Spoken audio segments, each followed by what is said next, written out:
Ата-аналар балаларына шектен тыс ұрыспаңдар.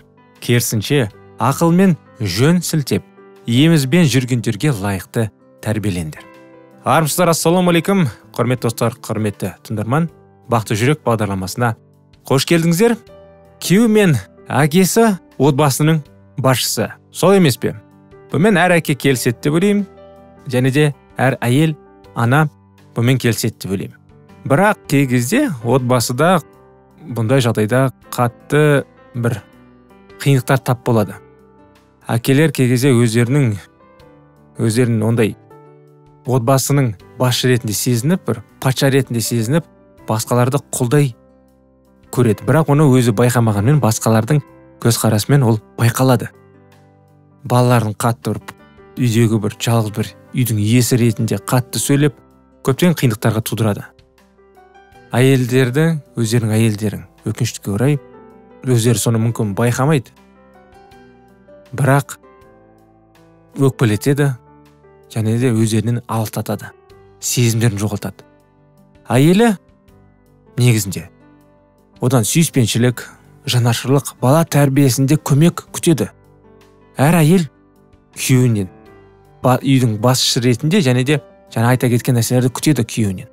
Және бұл мүлдем әділетті, достар. Маған сеніңіздер. Ол әке, сондықтан да ана сияқты олардың амандығына мүдделі болу керек. Жанұялардың кейбірінде тек қана әке емес, ана да жұмыс істейді.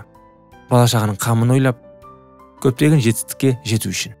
Кейбіреулер оны бағаламай, ол әйел ғой деп, оның міндеті көп деп, үйдегі барлық үйдің жинауын, мысалы, үйдің барлық тіршіліктерін, бала бағудың бәрін оның мойнына іліп қояды. Әйел қиналады, ұйқыдан қысылады, бара-бара кезде денсаулығы нашарлайды. Ал екеуі бір тұтас болып, кейбір нәрселерді, жауапкершілікті, үйдегі жауапкершілікті баланы тәрбиелеудің өзінде де. Кей кезде әйел алып кетіп, кей кезде әкесі балалар сабақтан алып кетсе, үйді жинастырған кезде. Бұл үлкен тақырып, достар. Бұл жайлы тағы да қосымша бөлек айтатын боламыз. Бір-бірінің үйдегі жауапкершіліктер жайлы. Қазір әкенің отбасында басшылығы жайлы. Балалар әкелерінен қолдау мен басшылық іздейді. Сондықтан ол өмірді, оның отбасын қоршап алу тиіс әсерлер мен байланыстарды дұрыс түсіну керек.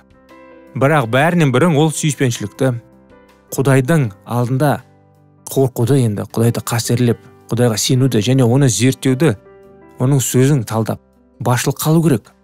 Шын ниетпен жүру керек. Жай ғана сөзбен емес, ісімен де білдіру керек. Жаратушы иеге сенетінін. Оның сөзі ол балаларының қадамына тура жолға салады. Әке отбасының заң шығарушысы, және ол Ибраим ата сияқты Құдай заңын өз отбасында басшылық қалу керек. Құдай жаратушы Ибраимға былай деген еді: мен оны ұлдары мен үйіндегілерге өсиет беру үшін таңдадым. Ибраим өз жанұясында зұлымдықты, ауыздықтау қажеттілігіне күнәқар немқұрайлықты білмеді. Ол әлсіздік пен ақмақтыққа шақырмады. Ол сүйіктілерді ренжітпеді. Соқыр сүйіспеншілік үшін парызын құрбан етпеді. Ибраим дұрыс нұсқау беріп қана қоймай, сонымен бірге әділ және сондай әділ заңдардың билігін қолдау керек еді. Құдай бізге жол көрсету үшін ережелер берді, қарапайым ережелер. Балаларды Құдай сөзінде көрсетілген қауіпсіз жолдан адастыруға болмайды. Олар әр қадамды күтіп тұрған қауіп қатерге апаратын жолға түспеу керек. Оны кішкентай кезінен оларға ақыл-ой енгізіп, Құдайдың жолына түсіріп, Құдайдың айтқанымен тәрбиелесе, әке балаларын есейген кезде тура жолдан таймайды. Зұлымдықтан аулақ жүретін болады. Ақырын, бірақ табанды түрде, тынымсыз дұға арқылы, қарапайым дұға арқылы, достар, олардың лайықсыз қалауларын тежеп, жаман бейімділіктерін жеңуге көмектесу керек. Әке жанұясының бойына қайраттылық, пәктік, адалдық, шыдамдылық, сондағы батылдық, еңбек сүйгіштік, еңбекке қабілеттілік сияқты мәңгілік қасиеттерді сіңіру керек. Ал әке балаларына не талап етсе, сол жақсы қасиеттерді және тектілікпен, батылдықпен суреттей отырып, өмірінде өзі де ұстану керек. Егер де әке жанұяда анасына жаман қарым-қатынас көрсетсе, кей кезде ұрсып, дауыс көтеріп, кейін бала да солай өзінің әйеліне, болмаса айналадағы қыздарға солай сөйлеп, солай қарым-қатынас көрсететін болады. Ол дұрыс па, бұрыс па? Қалай ойлайсыздар? Сіздің ойыңызша әкелер тағы да қалай жанұяда қарым-қатынас көрсету керек? Не істеу керек? Қандай міндеттері болу керек? Пікірлеріңізді жазыңыздар, достар. Бірақ әкелер балаларыңыздың көңілін түсірмеңіздер. Сүйіспеншілікті билікпен, мейірімділікпен, жанашырлықты қатаң ұстамдылықпен біріктіріңіз. Балаларыңызға бос уақыттарыңыздың бірнеше сағатын арнаңыз. Олармен достасыңыз, олармен араласыңыз. Бірге жұмыс істеңіз, бірге ойнаңыз және олардың сеніміне ие болыңыз.